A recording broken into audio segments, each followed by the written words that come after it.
Here again, by popular demand. Could not disappoint the audience. Yesha. I'm not his boss, he's my boss. He says I jump. Anyway, this is the session now on the geography, and again, you saw Mannie before. The introduction will be very short. As impressive she was, her credentials are equally impressive. By far, she's considered to be the leading authority on venture in China. Got her PhD from Cornell University, and again, spent her career here writing the most important books on venture. In fact, just bought now her new one, just coming now last month. And I would not take from her time. We are limited, so without further ado, Mannie, where you are, here you are, come again, please. Thank you. 15 minutes, you watch the time.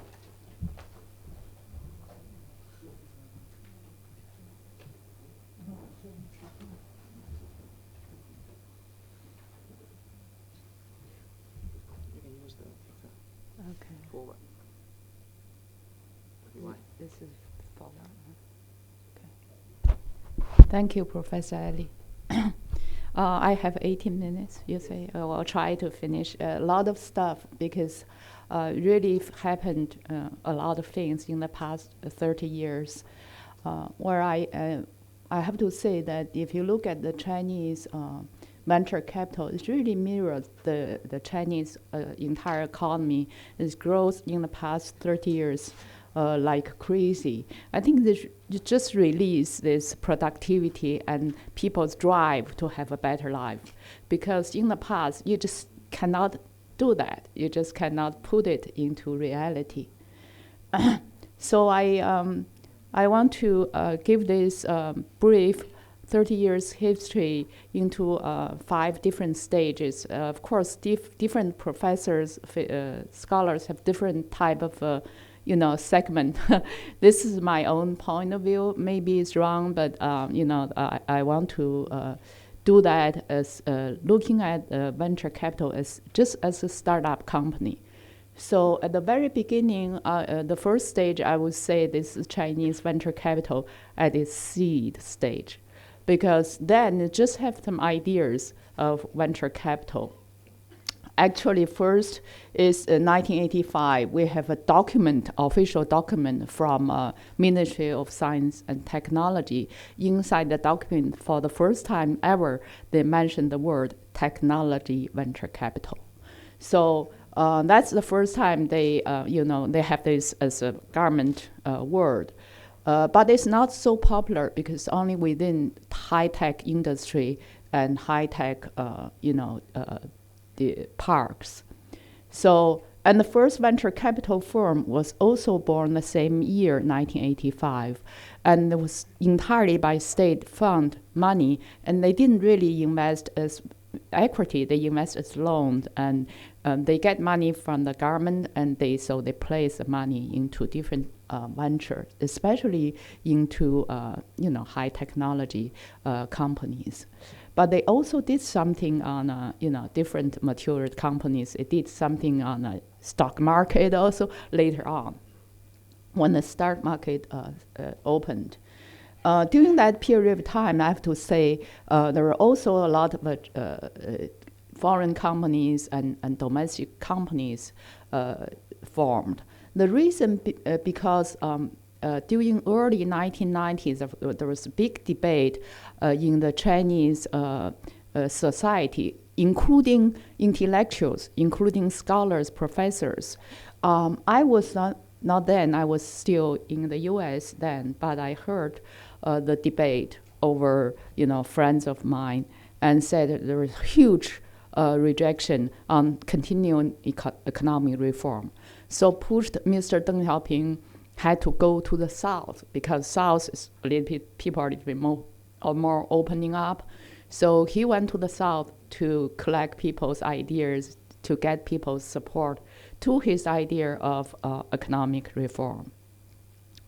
So from 1990, this is early 1992, and from that time period, there are still local venture capital firms set up by local Ministry of Science and Technology, their local offices. For instance, Beijing, venture capital firm, Shanghai, Guangdong, Jiangsu, especially in the south. And then government also set up some other program to promote venture capital, like 863, that is set up in 1986 in March. So they called it 863 program, and which is still currently alive, promote a lot of startup technological companies. And also, in that period of time, actually exactly in 1985, two foreign companies entered in China. One is IDG. It's not really a venture group in outside China, but they set up a IDG group inside China. The other is called China West. This China West was from a Chinese American from Silicon Valley. So, but venture capital is still was still very unknown by the community. A lot of ordinary people, they didn't know what venture capital is. Because 1997, I went back to China. I was planning to give a lecture at Renmin University, and was planning on talking about venture capital. But the night before, I got a phone call from a very, very close friend. He said, I mean, you can never talk this topic. Stop it. I said, why? And he said, you haven't heard that, 2 weeks ago in Hunan province, about a month ago in Shenyang city, they, two group of people were executed because they are doing illegal fundraising. And then any money, but it's real. Any money outside banking system, then if you try to raise, that's illegal. I mean, only inside Ministry of Science and Technology, their system, you can call venture capital. So it's private issue only by this particular group, not ordinary people. That's why I call this stage is China venture capital industry is a seed stage. And the next stage, this also the seed stage, we have the first stock market set up. I think that's also on the entry of Alice entry of Shanghai Stock Exchange and Shenzhen Stock Exchange. Sorry about it. Oh, that's all right. This two stock exchange set up though, but debate still behind this.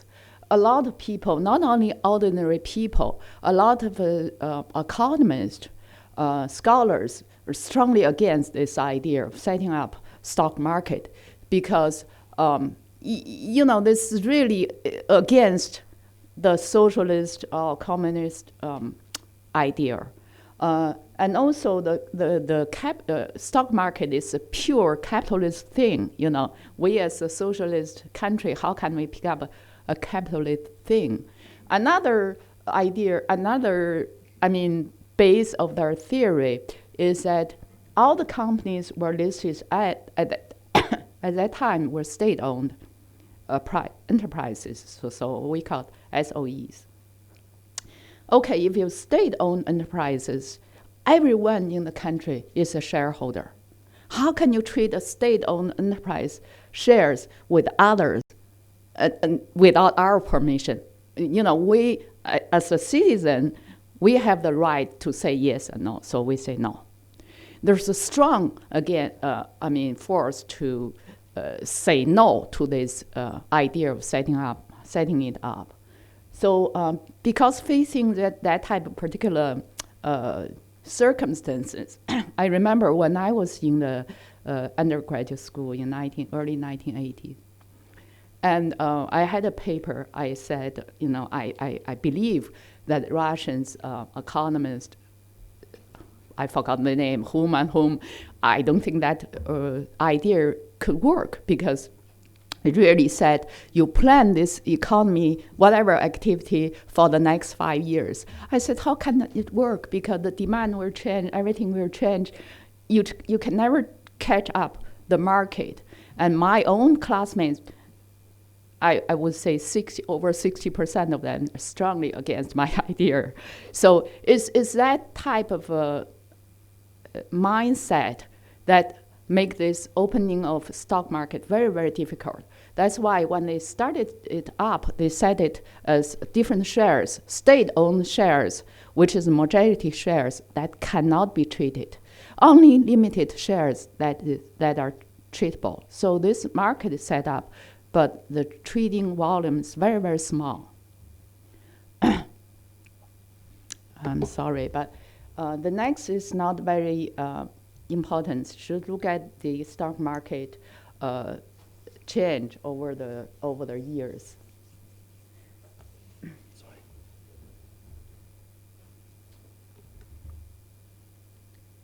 So this is not, I need to, this stage, I would say the startup stage, when Mr. Cheng Siwei, who was the head of one of the minority party members, I don't know if you know Chinese politics, in addition to Communist Party, we also have 8 minority parties. And if you're a party leader of the minority party, you are obligated to join the central government. So he was one of the minority party leader. He had a Labor Party's leader. And he handed up a proposal, we call it proposal number 1, which really is the beginning of venture capital in China. Because in this proposal, he actually took a lot of time, starting from late 1980s, early 1990s. He went to Silicon Valley many, many times to visit different venture capital companies to learn the idea how to use venture capital to promote domestic technology innovation. And by the way, it was Mr. Cheng Siwei invited me to come from Renmin University, where I was teaching, and currently I am in his research center. Unfortunately, he just passed away in July. But Mr. Cheng Siwei has been known as father of venture capital. Really, he set up 3 stages how to promote venture capital. If you look back, every stage is really followed his own original plan. So he's a great leader in that sense. The end of 1990s, governments started to allow non-state-owned enterprise to get into the market. So the stock market became a little bit liquid then. On the stage 3, I would say this stage, I called it post-startup stage, because it's still a startup. Because in China, still, venture capital after 1998 become very, very hot topic. Venture capital looks like everybody talk about the venture capital. I was then invited to teach in Renmin University, Beijing University, Tsinghua University, because not a lot of professors then had this training in venture capital. I had some background to do research with Professor Lerner at Harvard Business School in 1995. So then, even though a lot of people are knowing venture capital, but it's still very not very mature stage, especially before this venture capital become everybody known. In China, that there's a very strange phenomena. I was among your friend Lu Yuebing, maybe one of them, among those very few who can speak both English and Chinese to communicate with 2 groups. Because then there are 2 groups of venture capital list, and they played in different market and speak their own language. They play by their own rule. They have their own communities, set up their own conferences. So it looks like two groups of people never commute to each other.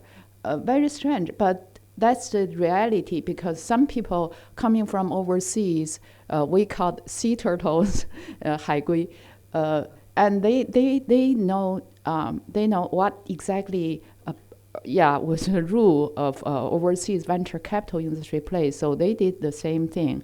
On the other hand, domestic venture capitalists, most of them are from government officials or maybe from industry. But then, at the very beginning, a lot of them from government officials. They didn't know really what venture capital is. Just follow the book and follow others' examples. But they later become very, very successful venture capitalists.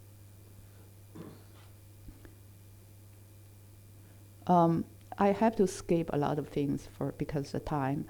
From 2004 to 2009, I would say the beginning of development stage of Chinese venture capital industry, because in 2004 there are two different events happened. One is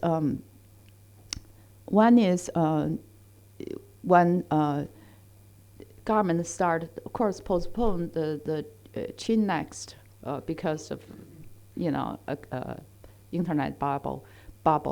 But they start up a new board called SME board in Shenzhen market, and that created kind of access place for the venture capital. So domestic venture capital started to boom.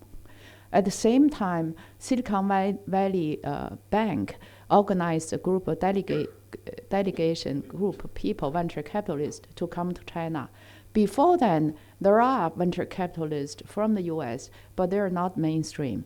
They are, from this and then majorly from Chinese, overseas Chinese. They understood China, what happened better, I guess.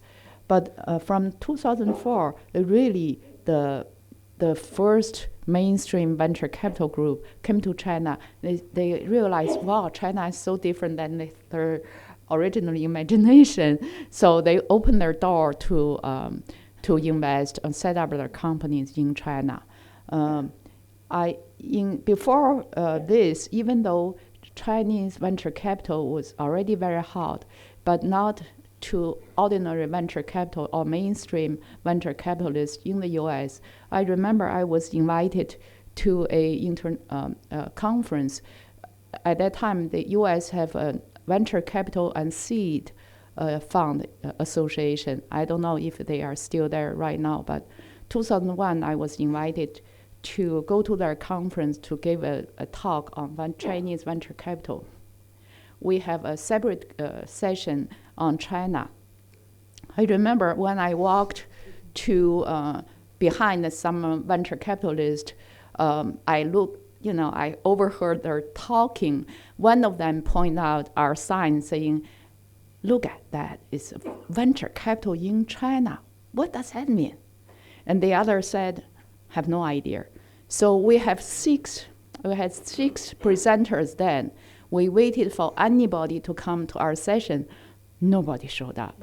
And later, I think there are two other reporters or whatever joined up, so we have 8 of us all together. And we instead had a panel. We just had, everyone present, so that was not a very pleasant experience to us. But anyways, then nobody knew venture capital in China already being quite hot. But after 2004, like China concept became very hot in Silicon Valley. If you have a Chinese idea, or my friends in Chinese companies, if they know a little bit venture capital, they were invited to join the venture capital group. So during that time, China started to have mainstream venture capitalists coming in China. They're really the leading force to lead a lot of Chinese venture capitals to how the operation should go. In addition to that, Chinese government also allowed Chinese domestic companies to be listed overseas. That also helped foreign venture capital to come in, because you can invest in and you can get out. Of course, yeah, they have to set up a different company offshore so that they put US dollar in that company, and that company control the domestic Chinese company so that they have a way to go in, they had way to get out. But anyways, we Chinese believe, you have the rule to rule, we have a way to going around. So, and if you look at this graph, you can see really this is the top 50 venture capital firms that was ranked, had been ranked by company 0 to IPO. And you can see 2004, before 2004 even, foreign companies or international company, VC companies, always the strongest. But then after 2008, of course, because international financial crisis and all that, Chinese venture capital company, domestic, started to pick up. Not only that, the top number one was the one that Eddie mentioned, Shenzhen Capital Group, and I think they've been on top for many years from 2010. And this stage 5, is from 2009 until now. I think to last year, I think this is the development stage of Chinese venture capital. And there are several things that you can see why I call this, because Chinese venture capital, for one thing, from the total investment amount and total amount raised in venture capital, ranked number 2 next to the US, very hot market. And also in terms of exit, also because CHINEC was officially opened it up, gave a lot of domestic venture capital companies a way to exit. So for the first time, Chinese domestic VCs matched the international partners.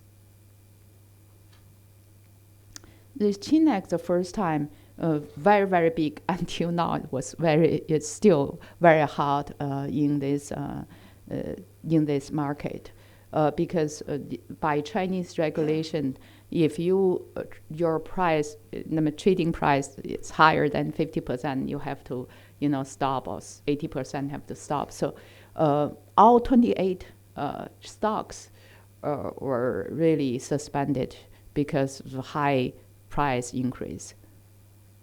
How many minutes do I have? Yeah. And this is the 2013, by the way, the government stopped this market for 1 year for their so-called regulation purposes. But currently it's still very hot. Currently, I think it's over 300, close to 400 companies, and there are half of them, over 50% is VC and PE-backed companies. So this is my prediction. I will speak very fast. First of all, the government still set up very, very strong force to promote venture capital. They just announced early this year by the central government, they're going to set up a 40 billion RMB fund as a so-called emerging industry fund. It's a government-backed fund, so it's a fund by government called Government Guardians Fund.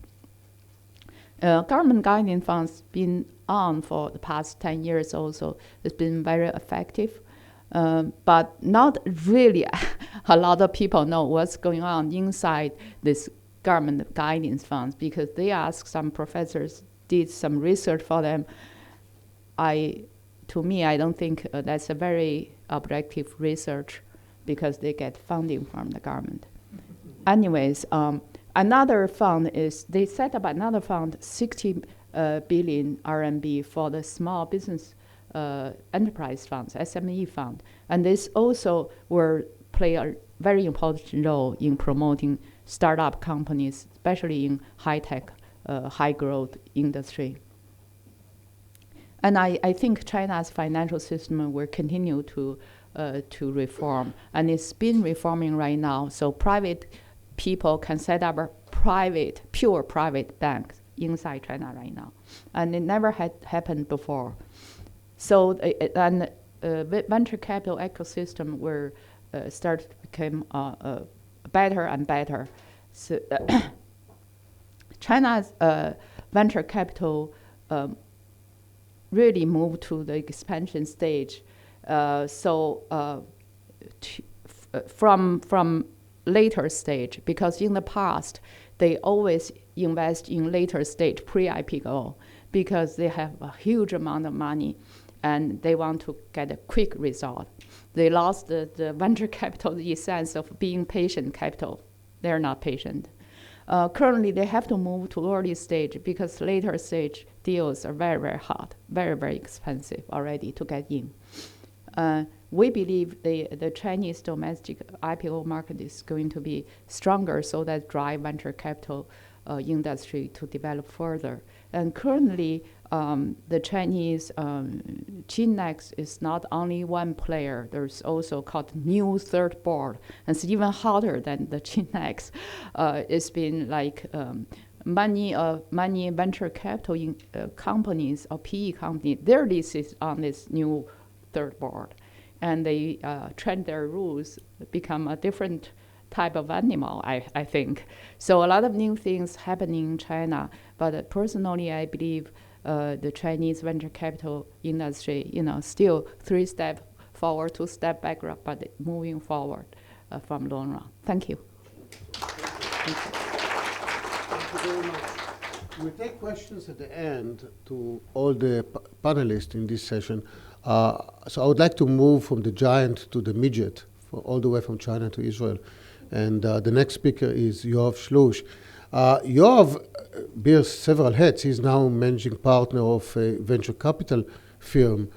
He's extremely known in Israel for his prior role as the CEO of Cytex, which has been Israeli flagship in terms of startup companies or high-tech companies. It has been a giant company, and for many, many decades, actually, was associated with the Israeli high-tech industry. He's also the chairman of the Israeli Venture Capital Association. Now has a slightly different name, but essentially.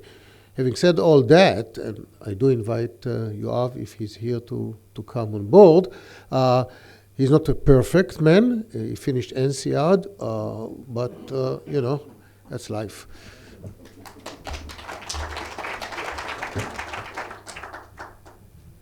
Thank you very much, Eli, for the introduction. I know I'm not perfect. It's the first time I was called a midget when I came to stage, and I'll try to play that role. Thank you. It's a pleasure to be here. We're glad to be here in Hong Kong and tell you a bit about the Israeli venture community. I'm here together with my family, so please be kind to me and not too aggressive in your questions. There's only so much I can take. And okay, so this is forward. All right, good. So let's see that it works. Good. So again, the word most used or abused here is the concept of ecosystem, but to us in Israel, it's dramatically important because according to different surveys, we appear to have the second best ecosystem in the world after Silicon Valley, or actually it's nice to say the first one outside of the US. And very often I get questions about this ecosystem, which as you can see includes everything from entrepreneurs to venture capital funds, to academia, to multinational corporations, to government. In our case, also the army, which is very active in promoting new technologies. And very often I get questions like, how is this regulated? Or where is the control tower of this whole thing? And of course, the beauty of it is that there is no control tower, and there is no logic, and there's no sense, and it's more like a jungle or a really living ecosystem where the participants sometimes collaborate, and sometimes they compete, and sometimes they're stronger and sometimes they are weaker. And it's that sort of living, breathing animal that is the story behind the success of any venture-based economy or community, if you will. So back up and a little introduction to Israel for those of you who don't know it. So we are indeed a midget. We are a population of about 8 million, so we are roughly the size of Hong Kong in terms of the number of population. Our GDP per capita is about $100,000, which is nice. It's about same as Korea, South Korea, that is. In Western standards, we have a pretty high growth rate, which until recently was above 3% per annum. This is also fueled by the natural birth rate, which is about 3 or even more than 3 children per family. We're a good average here. We have 3 kids, so we're exactly on average. And one of the most important things that happened to us recently was that we joined the OECD. I think we were the last or next to last member. And the reason this is really important to us, because socially in Israel, whenever we try to benchmark ourselves, people always come up with excuses that Israel is different. We are not Europe, we're not Asia, we're not America, we're not this, we're not that, we're an island economy. So there are many reasons why you can avoid harsh view of your operations. Once we joined the OECD, everything is reported, everything is transparent, everything is benchmarked. And that forced us to deal in certain cases with reality and really improve where we're going to. So high-tech is really the growth engine. I think this was mentioned earlier from the academic side.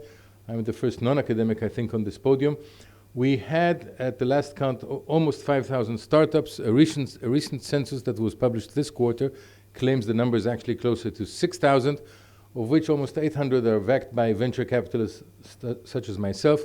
We have the highest proportion per capita of startups in the world, which is why we're called the Startup Nation. I don't know how many of you have heard about the book or read the book, Startup Nation. All right.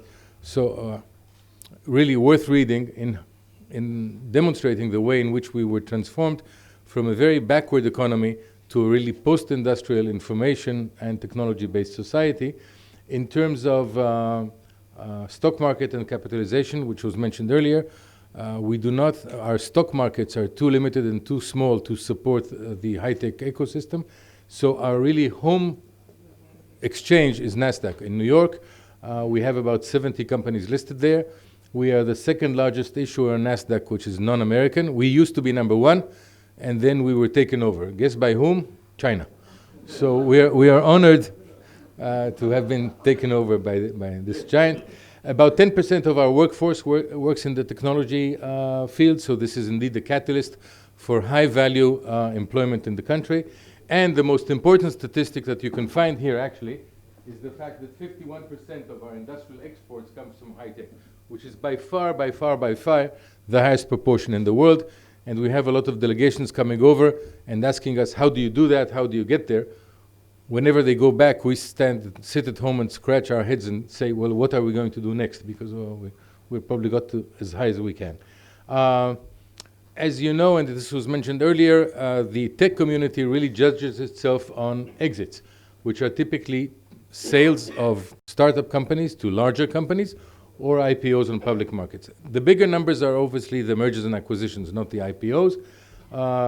In 2014, we had 99 exits, just short of 100, generating almost $7 billion. Now, this is an important number because on average, we invested about $2.5 billion every year in VC, which means that the industry was giving back 2.5 to 3 times the amount of capital invested there every year, which tells you that even if you put aside the social value of the industry, that it is financially very attractive. Not to all. We know that many people don't make it, but on a global basis, it's very successful, and therefore it's growing, as was mentioned regarding China, and the average investment has gone now from $2.5 billion per annum. This year it will probably be $4 billion. So a lot of money is chasing fewer and fewer deals. To mention exits, you have the list of the 10 top ones here. I'll mention Mobileye a bit later. The really important statistic here is that for the first time we have 2 Asian companies, or 2 exits to Asian companies. One is the sale of an internet phone company called Viber to Rakuten in Japan. And another one, which I had somewhere here, is the sale of a company to Singtel. Since then, we've seen more investments actually by Chinese companies, but this is a first for us, as we move from being entirely US-centric to being more global and more Asian-oriented. So 1/2 of our industry and our society is VC, which are typically small companies, usually 20 or 30 people, all of them trying to conquer the world or change the world. The other half of the high-tech employees work for large multinational corporations who have set up operation in Israel. It says here 250, the number is probably 280 by now.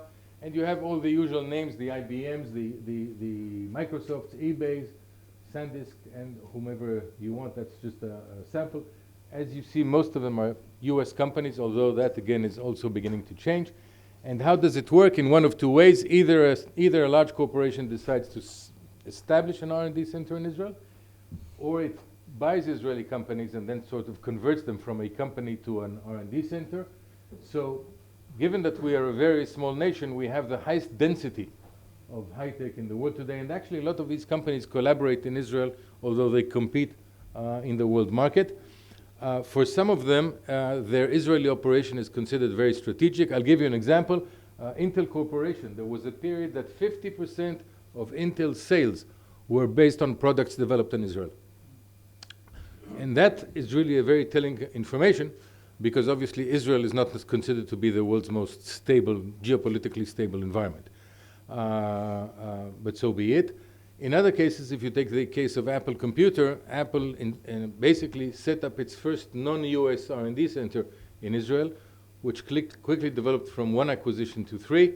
And the same happened with Facebook and a few other companies whose first non-US operations began in Israel or in Tel Aviv.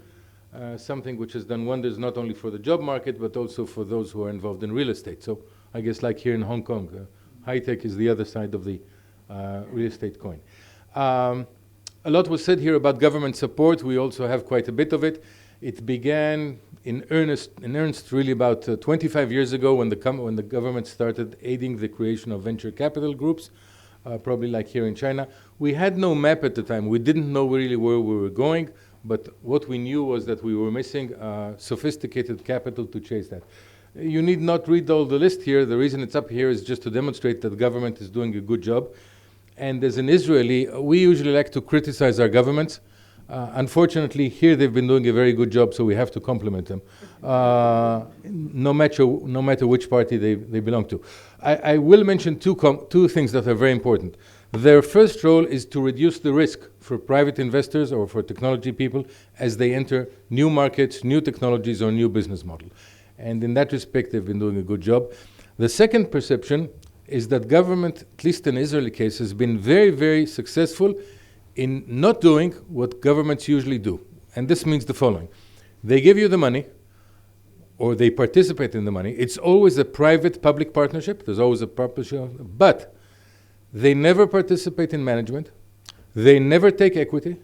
And they never take a board position.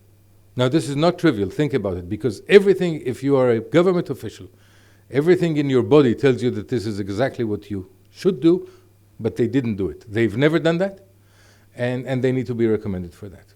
Not because they're generous, because that they were smart in saying, we will reduce the risk, but we will not participate in the management or in the financial decisions and so on. Of course, if companies are successful, they're very happy to take their royalties, which is more than fair. Their participation is not just direct, but also through universities, through the army, and so on and so forth.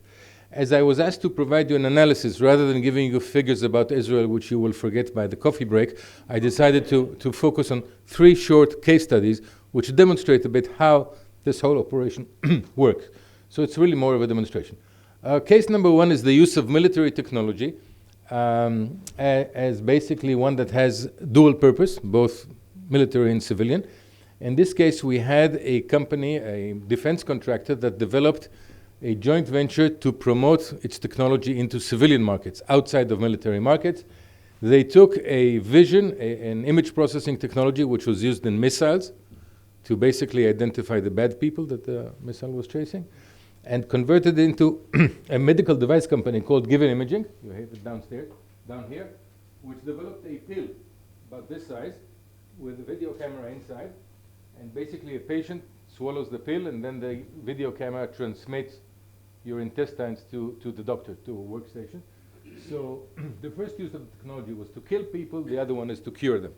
So on average, I think we're doing good. So this is a case of using hardcore military technology. A second example is basically using military-based talent, people who went to the military, who were technology leaders in projects, who got very high level of responsibilities at a very young age, on average 20, 21, 22, and then left the army to do their own thing, basically using the information, the knowledge they gathered, but not taking any technology from the army, not taking a single line of code, but just their intelligence and their understanding. That's what they told you, Accelerators. Yeah, actually it was debated. By the way, you never pay a license to the army, so that's cheap technology development. So here's the case of a company called Checkpoint, which is the world's leader, actually, in cyber technology. We are in cyber port or cyber city, so it's a good thing. It has a market cap of $15 billion. I am very proud to be a member of their board, although I have nothing to do with their success. Basically, they laid 20 years ago, they began cyber by developing the first firewalls that we all use day in, day out. And basically, this in its own self created the whole industry in Israel, which is the cyber industry. Of course, this is promoted by our unique security situation, where a lot of people are trying to raid us or shut down our computer systems. And that created a cyber ecosystem within itself. So we have ecosystems within the mega ecosystem. In this case, as you know, cyber is hot now. Everybody wants to go there. A lot of companies. And just a demonstration, other than other Israeli companies, we've had a lot of international companies set up their cyber operations in Israel. Microsoft has done 3 acquisitions there. EMC has about 1,000 people, I think, in Israel. eBay, IBM. GE is doing their industrial cyber in Israel, which is a totally different kind of cyber, protecting strategic platforms like power plants, for example, nuclear power plants, and so on and so forth. And interestingly enough, GM is also doing that for automotive cyber. This is an Israeli company that recently went public. And interestingly enough, this is where the government comes back. We have a city in the south of the country, in the middle of the desert, called Beersheba. This used to be where the patriarch of our nation, Abraham, the father of a nation, used to have his tent and his sheep and his goats. And now we're trying to convert it to the cyber capital of the world. So basically, we're trying to push old cyber to create a totally new ecosystem and a totally new city. And the third example that I'd like to promote to you has no bearing to the army, just an industry that came out of nowhere, a company called Mobileye that went public last year, I think. It provides vision-based sensors and components that are placed on your cars and basically alert the driver in case he's next to a collision. So it's a collision avoidance technology, which is presumably saving lives. It's based on image processing that was licensed from the Hebrew University in Jerusalem. So we have now a link rather than army, one coming from the university. It was the biggest IPO Israel ever had. The IPO began, I think, at 5 billion, and the company is now worth about 10 billion a year and a half later. It's a world leader in the automotive market, and it already is OEMing to 18 companies and to be featured in over 200 different car models worldwide, making it the #1. And as you can see in bold, the really interesting part is Israel does not have heavy industry. We have no automotive background or industry. We once tried to develop an Israeli car that was a disaster. It was made out of fiberglass. And by the camel. It was eaten by camels. Anyway, but very, very bad experience. So we usually buy our cars from Korea, from Japan, from wherever. So these guys developed an industry that had no logic because it had no base information, no partners, no base from within which to grow, which is really the essence of tech and the ability to do some things out of the box. Their next products will be in the autonomous car domain, and they claim that they're even ahead of Google at that. I'll skip some of the other examples of technologies coming out of Israel and move you to the last topic, which is trends. Where are we going? What are the real issues that govern us, and maybe one or two of our challenges? I'll have 1 minute. It'll be a long minute, but it will be 1 minute. So one thing that was mentioned here, I think, before me, although the majority of capital flowing into the industry used to come from VCs, and in our case, mostly international VCs, this is changing. The light-colored bar here is the non-VC part of exits. And actually, the biggest change we've seen is the growth in multinational corporations, all of them looking for more and more innovation and investing more and more in tech. Their investment takes different forms, all the way from accelerators, incubators, joint ventures, distribution agreements, and investment in VCs and so on. So that's becoming a very, very distinct form. Indeed, international corporations are learning to open up to innovation rather than to go on a sort of not invented here kind of syndrome. A second trend, I think that was mentioned before me, is what we call high-tech for low-tech. So whereas high-tech began its life in what we call high-tech domains, it is now moving to the everyday life of basic industry and basic services. Fintech was mentioned earlier, technology for retail, you know, interacting with the consumer, finding him or her on Facebook, and that kind of thing. Agrotech for food, food safety, food improvement. We now opened the first incubator in Israel for food tech, which is really exciting. I'm on the board there. And you don't want to know what you'll be eating in 5 years from now. And the problem is that they make us taste some of this stuff. And you know, the last time we had it was something made out of flies that were converted into food. Anyhow, I'll leave that for another thing. Water was mentioned earlier. We have very little water in Israel. So we have a lot of companies that work on water purification, water security, water improvement, and desalination. We have the highest proportion in the world of desalination of seawater, which is interesting because this is a unique story where water has moved from being a natural resource that you just take from nature to a manufactured product. So we know the cost per unit, we manage it, and we no longer have a water shortage, so much so that we now export water to Jordan, our neighbor. Of course, technology for energy, and not to forget biotech, medical, and of course the area of digital health. As my belief, like many other people, that the big next wave is going to be the convergence between digital technology and medicine, as all of us try to grow to be 100 years old, beautiful, young forever, and so on and so forth, not knowing how we'll finance this when we grow old, but nevertheless we'll be good looking.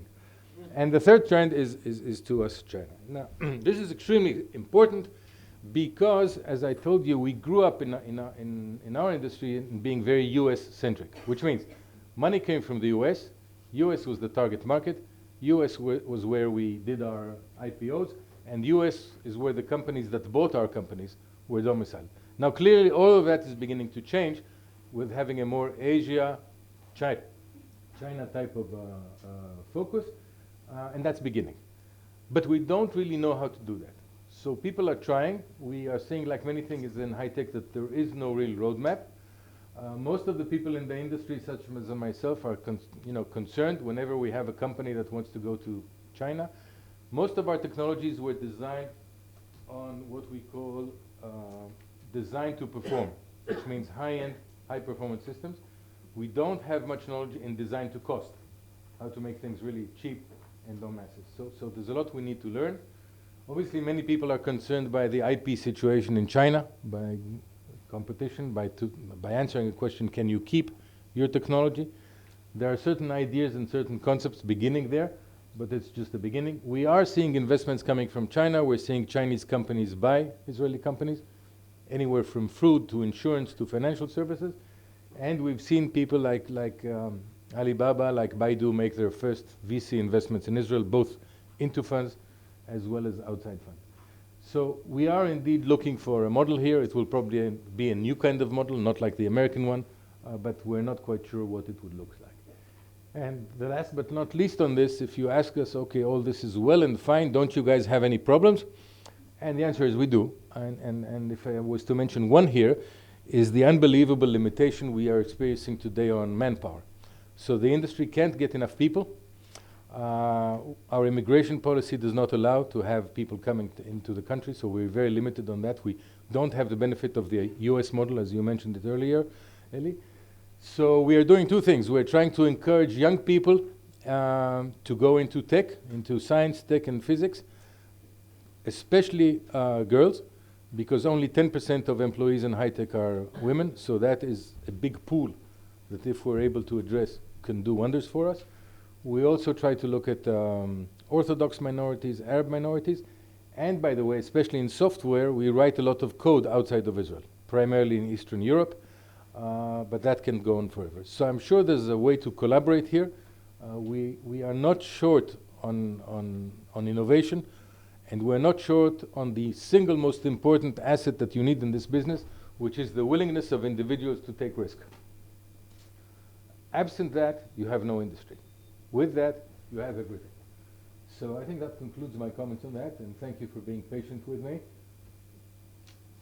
Thank you.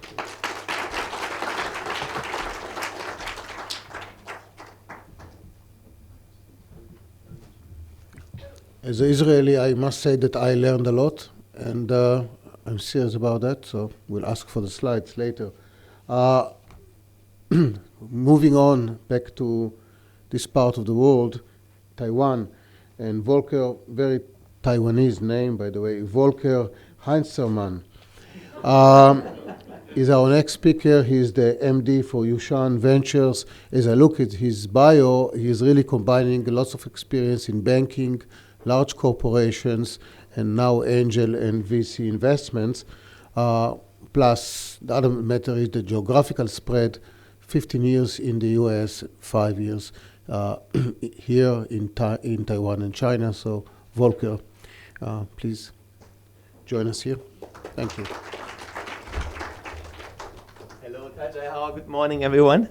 Thanks for the invitation. This is a very, very engaging audience and a very friendly environment. So I'm very honored to present here. And why Taiwan is really the question that I was asked for the first 2-3 years I spent in Chinese Taipei in Taiwan. This question doesn't come up so much anymore because from 0 to 100 kilometers per hour in really less than 4 years, Taiwan has moved on the map. And here's a little clicker. This is in 2012 when things were really in its infancy still, and in its infancy in terms of Internet 2.0, when we talk about startups in today's world, not the hardware movement that was in Taiwan. But a little look back at Asia overall, 97% of enterprises are actually SMEs, small, medium enterprises, or micro SMEs, as they're also being called nowadays. So Taiwan is, of course, on the map there as well. And this is the map. I've presented this for years of the bubble. The bigger the bubble, the more intense and the more powerful is the ecosystem. And of course, you can see Silicon Valley and Israel being featured with big bubbles. And again, this is a few years old. Taiwan has moved forward and upward. In this talk, I really don't want to look at numbers as much as I want to look at some of the elements that lead to this incredible fast growth in Taiwan in terms of awareness of startups. When I moved there, if you wanted to hire as a startup entrepreneur, a young people to join your team, you actually had to create a flyer and bring it to the parents. And you were interviewed by the parents. And that is not just in Taiwan, by the way. That happens throughout Asia. And when I now walk down the streets in Taiwan and I mention the word startup, the English word startup, the regular, normal, ordinary citizen actually knows what that word means. And we work a lot with the government in Taiwan, the SME. And they have even put the word startup in their incubation division in English. And that's the same for MIT in China. When we work with the China government, I also hear them now embrace the word startup. So there's a lot of changes. But some of the elements that make up and that lead to an ecosystem is an investment in human capital. So when you ask, why am I representing Taiwan? I've done that at many APEC conferences, and I always get the question, why is this German with a US passport representing Taiwan? I think diversity is key for in the history that we were presented earlier of Silicon Valley showed it. And when you look at, when I moved to San Francisco 20 years ago, 80% of the startups were founded by Indians. That number has gone down. It's now more people from other countries as well. But it's really important to enable policies, and Taiwan has a startup visa, for instance, now. 3,000 visas a year can be granted for entrepreneurs that want to enter the country. And then, of course, density, create clusters, and funding, and tax breaks, and the regulatory environments. But so now really to look at Taiwan and where Taiwan is being challenged. And why did I end up in Taiwan, by the way? Why did I pick up Taiwan? When I left the US in 2010, after a journey for a year around the world, to leave, I worked at Google, I worked at AT&T, and I wanted to become more entrepreneurial. And I literally spent a year traveling, and I got stuck in a good way in Taiwan because I noticed there were 23 million people, and they have such a powerful hardware background, and the average salary, even until today, is about $700 when you graduate from school. So I figured there is an opportunity for young people to show them a path to just a better life by becoming entrepreneurial. And so we brought Startup Weekend and Mobile Monday and a lot of international events and, of course, capital to Taiwan. But you really still today, until today, have the challenge of these old incumbents, TSMC, that's still doing very well, and Acer, at one point the largest hardware manufacturer in the PC industry in the world, like facing the new entrants the last couple of years, like the Facebook and Googles, and how is Taiwan actually dealing with it? And what led to this quick growth in awareness and startup penetration is deregulation from the government. The government plays quite a big role how this really moved from 0 to 100. And then, of course, capital. When I travel about 80% of my time, mainly in Asia, and almost everywhere I go, entrepreneurs always say we don't have enough access to capital.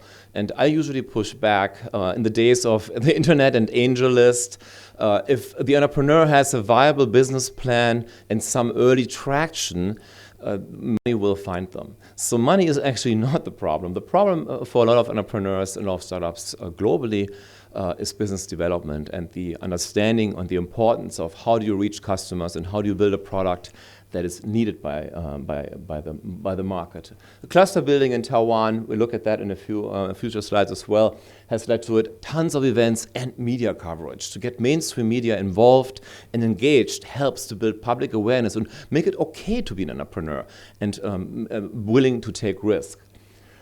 So this is the government slide, actually. When I, in preparation for this talk, emailed the government and said, what would you like to include? This is the wording, start, scale, and soar that they have used. And this is a wholesome overview of where Taiwan stands today in the year 2015.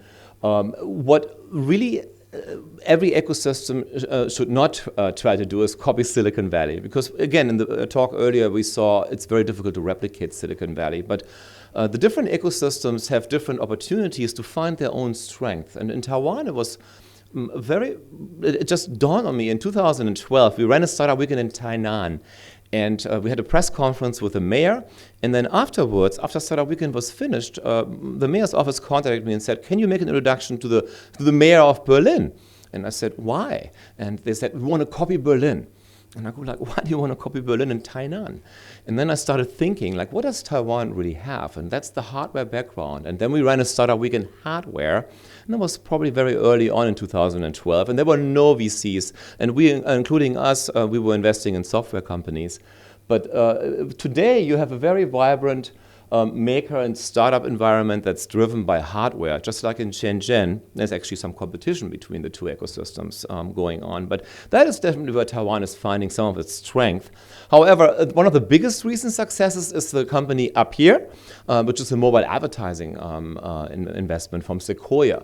And I also recall when I moved to Taiwan, we were trying to bring Sequoia and other celebrities over, Dave McClure from 500 Startups, and they were very reluctant in the beginning, and then all of a sudden they all started coming. Peter Thiel was there, Jack Ma was there, and so it's been amazing how all of a sudden the world is realizing that there's so much talent. Because what also do you have to? I spent quite a bit of time in Thailand as well, but there are real big differences between like those two ecosystems. Because in order to build technology startups, you have to have a base. And the base that you need is actually education and an awareness of technology and an embracing of technology. And that is something that Taiwan had and has. It just didn't have the the willingness of taking risk. So that is definitely one of the reasons why it's a little hidden gem in the Pacific at a very low cost and very, very low salary, where companies like from Hong Kong could outsource their technical development, because here in Hong Kong it's a challenge for co-founders to actually hire tech talent. Taiwan has plenty of techies. But so here again you see the different logos from the different players in the ecosystem, and this is just a summary of some of the startups. This, I believe, really raised the profile of Taiwan, and this is the government, the National Development Program, making $100 million available 2 years ago or so, and up to 40% of the fund size they would actually contribute. And it was not a requirement just to invest in Taiwan startups. And we got approached from a few investors from Silicon Valley. They knew that we are also in Taiwan. They wanted to approach the government and get in on the action. So this is how Taiwan really got global awareness, because the government was putting a lot of money behind the efforts there, and with a very, very aggressive profit-sharing scheme of providing 80% to the GPs or other LPs. And this is a summary of the IPO, some numbers here, companies that have gone IPO in Taiwan, about 4,000 startups, but really hot startups like Silicon Valley type of startups, it's less than 50, certainly less than 50 in Taiwan right now. And then there is about 8,000 incubated companies that are arising, and 130 incubators. There's over 100 universities in Taiwan. An island of 23 million people has so many universities. This is an accelerator project that's run by the government. And here's another one, another START focus program. The clusters, we talked about that earlier, very important. Hsinchu is like the heart globally of hardware. This is where all the semiconductors originate from, and the hardware. And so there's a very powerful science park. There is ITRI, which is like the Fraunhofer Institute in Germany. They're creating a lot of IP and inventions. This is a very, very interesting place to source talent. In a very small area, about 45 minutes by high-speed train or 40 minutes by high-speed train from Taipei. And then I mentioned events, and together with the government and APAC, we actually built the APAC Accelerator, which just ran 2 weeks ago, and Intel and Siemens came in on it. And the idea there is to bring startups from all over APAC to Taiwan annually, select them, and then connect them with corporations, help them with fundraising. And what has grown out of this is actually a network that's spanning around the world of incubation centers that are connected. You see Golden Gate from Singapore and all the way down to Chile. That helps entrepreneurs to overcome that challenge that Israeli startups have. The country is too small. In order to commercialize, you cannot just stay home. You have to get beyond the borders, which is so easy to say, but really difficult for teams to execute on. This is the APAC Accelerator program that just ran, and I am actually keeping this a short 20 minutes. One more thing, this is really more relevant to what's coming, the ASEAN economic community that's just about to launch. The European Union is so aggressive with their Horizons program in injecting risk capital in ideas even, all the way to later stage startup. What can ASEAN do? I know every economy, and I deal with a lot of the governments, every economy in ASEAN is trying to become the hub of innovation. It would be nicer if the different governments would actually say, we're going to become the hub of media innovation, and we're becoming the hub of IoT innovation, instead of everybody's trying to become the hub of everything. So ASEAN has an opportunity there, and I just want to put that word out here in the audience as well. To see what this group can accomplish together to help startups. So I want to thank you, and I look forward to some of your questions. And that is my short insight on Taiwan. Again, I'll keep it short because we do want to have all the questions at the end. I must say that the topic, Volker, that you mentioned now about how can you make one successful cluster, whether this is a small country or cluster in a city, is a huge issue. The competition among them, the fact that there are failures, how to design a cluster, that's really, whether we see in a university or we see in a city, it's a major matter. And again, we usually hear about the success stories. We don't hear much about the failures, and there are failures. One place that is not a failure is the Silicon Valley. Everybody wants to be Silicon Valley. Nobody wants to be exactly like the Silicon Valley, so they say. So we heard all the imitations. Let's now have the time to talk about the original. Michael Bruck will talk about the Silicon Valley. He spent now time here, but again has been associated with Stanford Research Institute for a great number of years, with the large corporations like Intel before, and very active here in China in terms of the private equity and entrepreneurship arena. So Michael, please tell us about the original. I guess my one concern is being the last speaker between lunch. And one thing about Jews and Chinese, between Jews and Chinese, you don't get it between them and their lunch. It's a very dangerous position. First of all, some of this, it's one advantage of being the last speaker is I get to kind of cut out the parts that other people have already covered. But what is really Silicon Valley? There's many different ways to look at it, and I'll talk a little bit about what are the key elements of it. Is it a location? Actually, was already mentioned, it was orchards, it used to be orchards. Is it an innovation ecosystem, financial center? What exactly is it? So I'll go first through sort of some of the key attributes. Yes, it is a geographic location. It's midway between San Francisco and San Jose on what's called the peninsula. And it's got certain characteristics. I mean, there are, it's industrial clusters, many of the world's leading VCs are there, support networks, all the things on this list, which are key elements of it. And earlier, a couple of people talked about what ecosystems are. There's different ways to define it. This is one model of the key underpinnings and pillars of an innovation ecosystem, an entrepreneurial ecosystem. And there's been some studies done about how different ecosystems stack up against each other.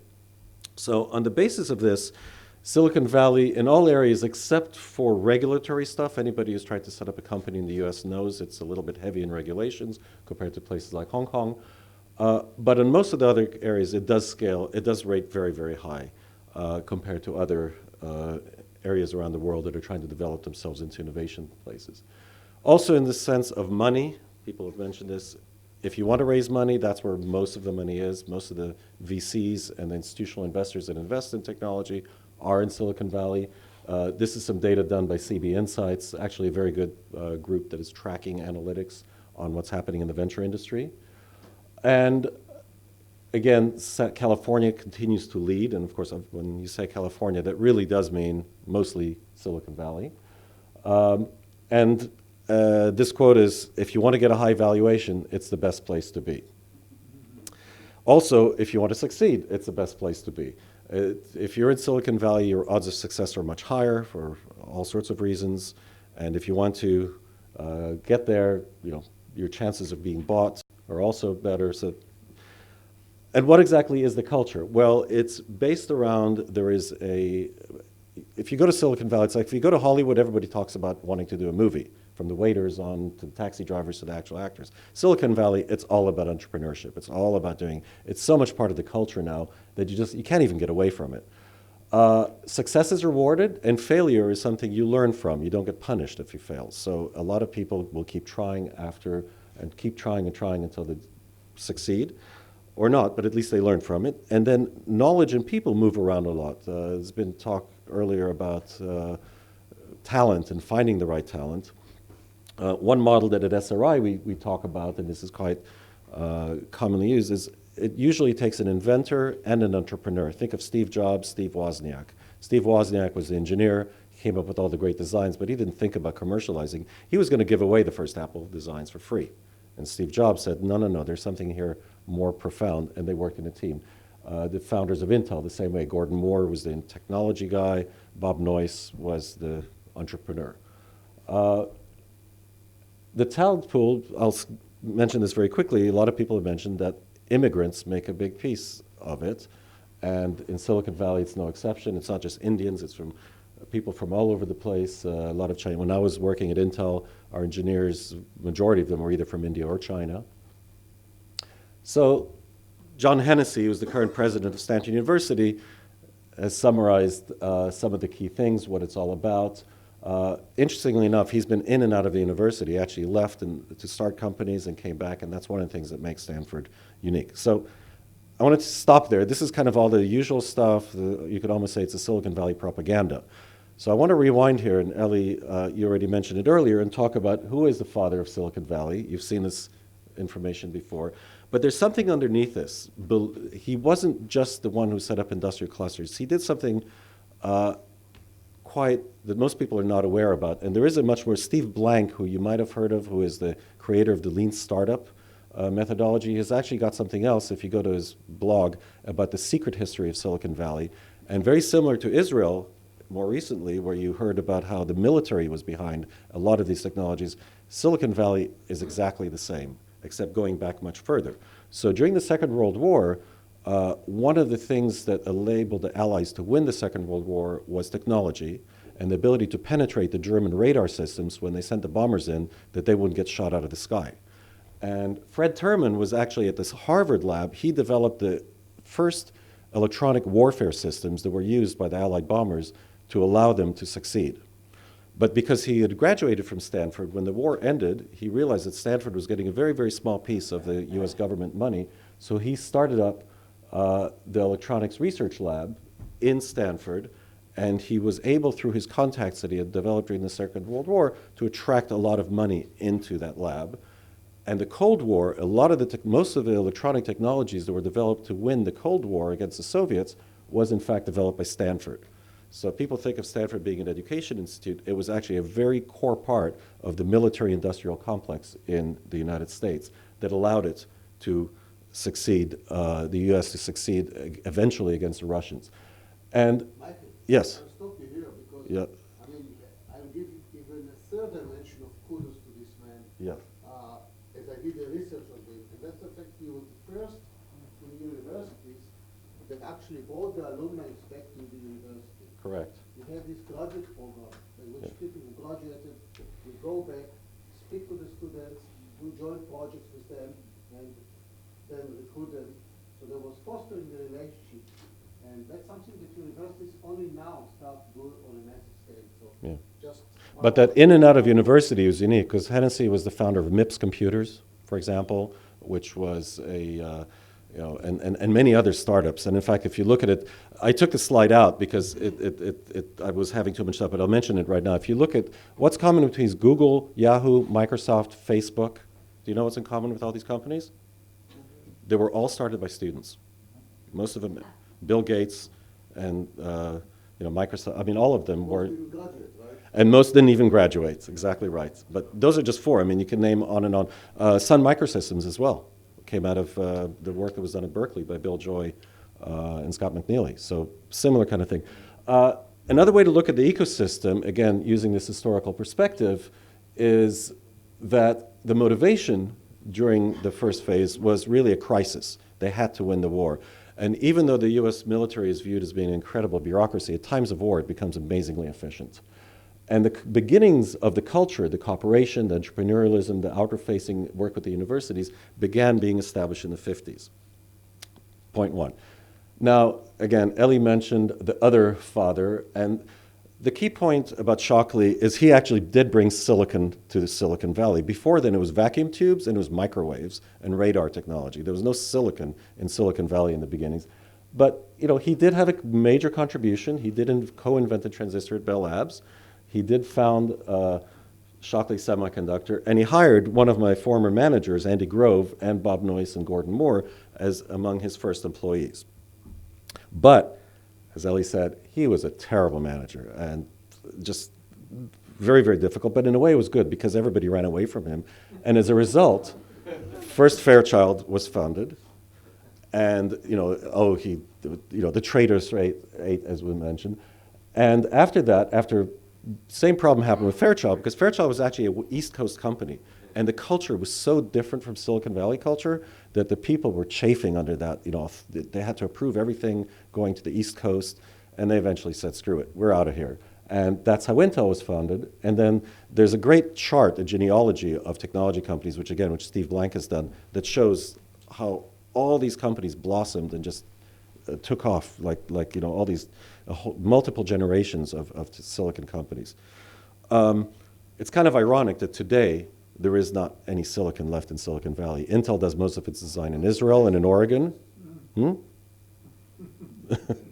But there isn't. It's social media, it's apps, it's all of that stuff. But maybe we'll come back. I think actually where most of the most interesting semiconductor work being done is actually in Israel.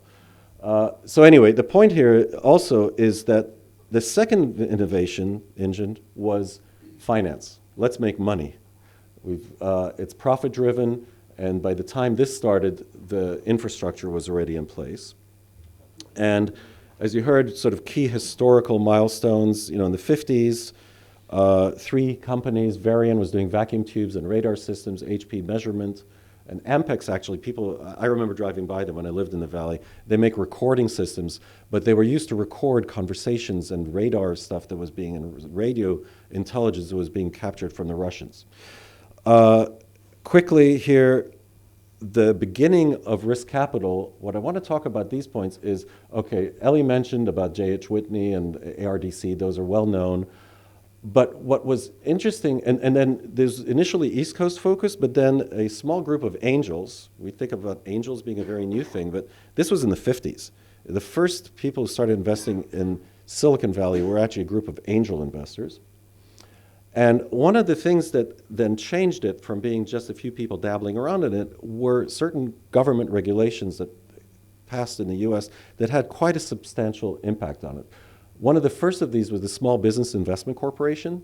These were matching, we hear about it today as being novel, but this was done as long ago as in '58, where the US government, any company that qualified, that invested in a company, the government would match, would actually give more. They would more than match. I think it was $3 for each dollar invested by the fund. And some of the big institutions went into there, and that created much more money flowing into the system. In fact, the first company that was a startup was Fairchild, started by Venrock, which was the Rockefeller family fund. And it continued. Now, the second thing, which today, those of you who understand how venture funds are set up, they're all set up as limited partnerships. That also began in those eras. The concept of setting up a fund as a partnership, which allowed it to operate in a much more efficient way and attract capital that allowed them, again, to grow. And another event that, again, was a regulatory aspect that the government did was the reduction in capital gains taxes. In the past, prior to this, taxation was very high, so the incentive to invest into a startup, not only was it risky, but the taxes were a huge disincentive. And the ERISA, the Employee Retirement Income Security Act, was another aspect of that, which allowed the pension funds, the large pension funds in the US, to invest in this as you mentioned yesterday, 5%. This didn't exist before then because they weren't allowed to invest in this asset class. Yeah, just one point with the ERISA thing, which is, by the way, an event in our history, because it's such an important flow of new money, and also money that was not smart enough, so they had to hire the VCs. Yeah. So that the managers launched the whole industry of VCs in a much bigger way. Yeah, this was a very fundamental thing. By the way, in the history, I have a bone to pick with you. Why no microprocessor? Okay. So again, this is just a quote. Reed Dennis was one of the very first in that first angel group. And again, before it, the entire industry was just $10 million, which in today's dollars was a lot of money, but it was still relatively small, and that's why it exploded. So let me stop on that point and kind of talk a little bit about a trend, which is kind of new, and I think is actually quite interesting. It's at an inflection point right now. It could be important or it could disappear. We don't know yet. Which is the rise of angel networks and groups that invest, as opposed to what we're actually seeing is the amount of VCs, and particularly in the early stage, that are investing in startups is decreasing, and the number of group investing, whether it's angel networks or crowdfunding or anything, is growing. And if you look at these, a lot of these are not actually equity investments. In the case of Kickstarter and its other crowdfunding platform Indiegogo, you don't get equity, but you do get the product. It's a way of giving companies money, capital to work with, especially important if you're doing hardware. But this is all beginning to grow. If you look at AngelList, it's $1 billion. 500 startups is not that, and Silicon Valley Angel are smaller. There's groups also here as well. So we're beginning to see the trend increasing, but there were regulatory problems because the US government, the SEC regulations, if you raised money publicly for a private company, you'd end up in jail. It was actually against the law. So some of you may have heard of the Jobs Act, which Obama passed in 2012. The Jobs Act initially was designed to allow people, ordinary people, to invest instead of through the entire, ordinary people actually do invest. They put money in the pension fund. So your bus driver will put money in the state employee pension fund, which then invests in the VCs, and then the VCs manage it, and finally it does end up in the entrepreneur after management fees and performance fees. However, one of the more interesting things about the Job Act, and this is quite new, this was just announced on the 30th of October, just a few days ago, that the third phase of it would actually lower the bar in two areas. One is that the people who can invest in startups and in technology, the minimum income level is much lower than it was. In the past, it was literally just millionaires who were allowed to invest. And the second thing is the ability to solicit, to advertise, to go publicly advertise the fact that a company is looking for money or a fund is trying to raise money. So now we're beginning to see startups in and of themselves, like Seed Equity and Funders Club, that are in fact online groups that allow individuals to begin to invest in there. So in summary, yes, the history, we had Terman and Stanford University really sort of primed the pump and laid the foundations, and the whole infrastructure and ecosystem of Silicon Valley began there. Military was a major part of that, but then it got replaced by the venture capital industry through a sequence of, and I think there were more unintended consequences. I don't know if there was any master thought behind it or if it was just done for other reasons, and the clever people who were running the venture funds figured out that this was a better way to do it. And now we're beginning to see, since we've talked about history, I think the new direction, which is interesting to think about, is how are these new models, the super angel networks, the equity crowdfunding and so on, going to change? And I think for Hong Kong in particular, where we don't have the early stage investors, this might be something that could be interesting here. And the regulatory aspects of that, of course, is something that are interesting to talk about. So I hope I didn't keep you from lunch. You can all eat.